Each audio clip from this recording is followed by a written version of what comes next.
sa Kamiling Tarlac. May titignan tayo dito, house in lot with fruit bearing trees. May mga tanim na buko, lamansi, pang-asim.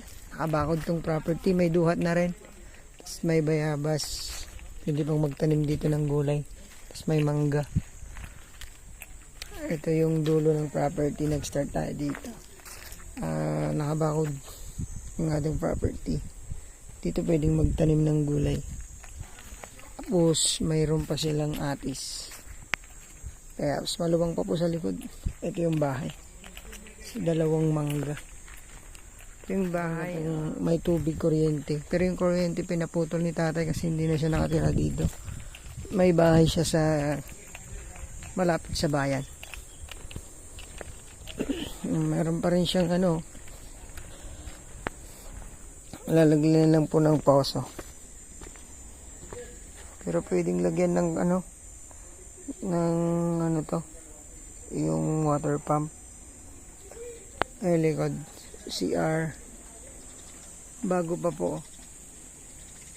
Titulado, pangalan ng anak niya. Yan yung kanya pong pinaka backyard. Pwede siyang pa ng isang bahay dito. Ayan, Kamiling Tarlac, tara, pasukin natin, ma'am, sir. Baka magustuhan nyo.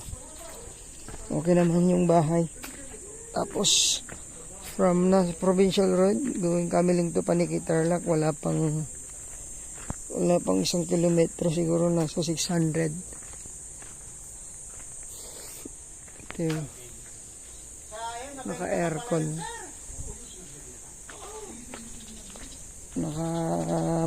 naka na rin, may gate, may parking lot. Ito, naka gate, parking lot. Ito along Barangay Road from cemented road, siguro to nasa 150 meters. Yan. May power line pero putol. Ito yung frontage nito, siguro nasa 40 to 50 meters yung kanyang frontage. Hanggang dun tayo galing. Ayan, maganda. Pasukin natin yung loob. Naputol na rin ang internet, tay? Yung internet putol na rin. So, papalagay na lang. Ginamit yung anak ko nung nag-aaral, nung tubig. Ano na rin.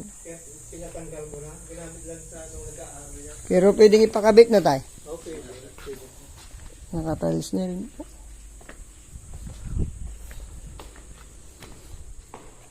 Yung bungad natin. Parang terrace nila dito. Kasi ito, kusina. Nakatalis na rin. So, kailangan lang ibenta kasi hindi na po natitirahan ni tatay. Kasi may bahay siya dun sa labas ng highway. Bubida. And tapos, may lagayan na rin ng mga ng mga gamit sa bahay. Ito, ma-exit tayo dito. Ayan, dun po tayo galing.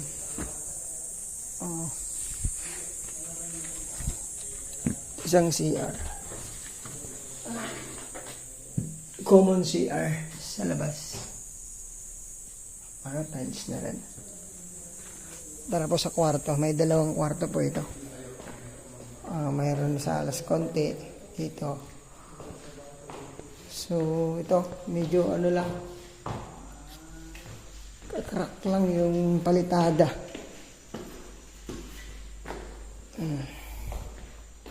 Ito po yung unang kwarto. Kailangan ng pintura. Ito nagkakrak. Pero sabi ni tatay sa palitada. Check natin. Sa palitada medyo mahina yung palitada nila. Kasi di sa daw po ang nito eh. Tapos may CR pa dito. Sa common CR dito sa loob. 2 CR. Ito po yung pangalawa. Maluwang na rin po. Kama, cabinet, pwede na rin. Ay, kwarto ng anak nila to. Naka-aircon, pwede pa daw po yan.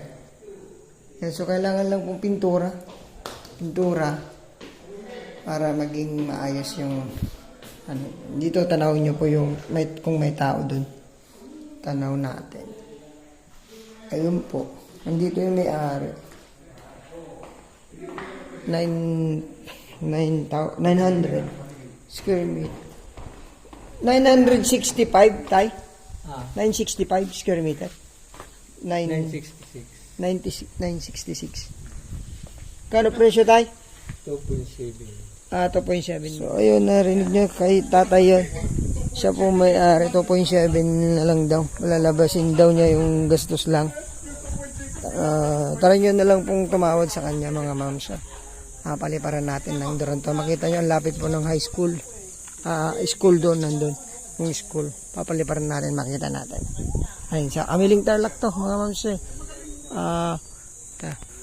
So, ayun po, from town proper ng Kamiling, mga 15 minutes daw, sabi ni tatay. Pero from town proper ng Paniki, 20 minutes. Pero from Tiplex po, ng exit ng Paniki, 25 minutes. So, saglit lang. From Manila naman to 2 hours, 30 minutes, dito na tayo. Tingnan natin yung aerial view nito. Thank you po. God bless pa sa ating lahat.